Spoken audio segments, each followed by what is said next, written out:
Que se passe-t-il lorsqu'un locataire quitte un logement sans prévenir le propriétaire et que ce logement vient à être dégradé par des squatteurs? Est-ce que dans cette hypothèse, le propriétaire peut demander remboursement au locataire des frais de remise en état des lieux? Traditionnellement, enfin plutôt juridiquement, l'article 1732 du Code civil ainsi que la loi du 6 juillet 89 sur les baux d'habitation indiquent qu'un locataire n'est pas responsable des dégradations commises par des tiers qu'il n'a pas introduits dans le logement. Cependant, deux décisions récentes sont favorables aux propriétaires. La première de ces décisions concerne un logement qui a, au bout de quelques mois, été abandonné par son occupant, par sa locataire.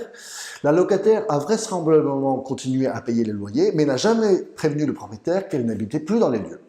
Or, un jour, le propriétaire découvre que la porte d'entrée de la maison louée a été complètement fracturée et que le logement a été vandalisé par des squatteurs. Il obtient la résiliation du bail et il souhaite être remboursé des travaux de remise en état des lieux. La cour d'appel refuse d'accéder à la demande du propriétaire au motif, je cite, que la locataire a démontré que les dégradations constatées sont le fait de tiers qui se sont introduits dans le logement, alors que si elle n'habitait plus dans les lieux, si la locataire n'habitait plus dans les lieux, sa famille en assurait la surveillance. Mais la Cour de cassation a censuré cette analyse. Pour la Cour de cassation, en statuant ainsi sans rechercher si en quittant les lieux définitivement, sans en informer le bailleur, ni donner congé et restituer les clés au propriétaire, la locataire n'avait pas commis une faute, la Cour d'appel n'a pas donné de base légale à sa décision.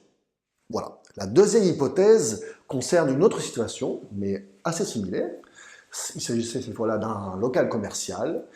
Les locataires avaient souhaité quitter les lieux, mais ils n'étaient plus dans les délais pour donner congé, donc le bail a été reconduit automatiquement pour 3 ans. Mais de fait, sans prévenir le propriétaire, ils ont abandonné les lieux, ils ne l'occupaient plus. Or, le local a été vandalisé par des squatteurs, et le propriétaire, après avoir obtenu l'expulsion des locataires, l'expulsion juridique, si on peut dire, des locataires qui n'habitaient plus dans les lieux, a réussi à trouver d'autres locataires, mais il a dû consentir une franchise de loyer parce que les nouveaux locataires devaient remettre en état les lieux. Il demande donc une indemnisation aux anciens locataires. La Cour d'appel, là aussi, refuse d'accéder à cette demande, mais la Cour de cassation donne raison au propriétaire. Je cite, « En statuant ainsi, sans rechercher, comme il lui était demandé, si le preneur n'avait pas abandonné les lieux sans procéder à leur sécurisation avant son expulsion, la Cour d'appel n'a pas donné de base légale à sa décision. » Voilà, si vous souhaitez avoir les références des décisions que j'ai citées ou nous poser d'autres questions, n'hésitez pas à nous contacter. Vous trouverez nos références dans la description de la vidéo. Et moi, je vous dis à bientôt.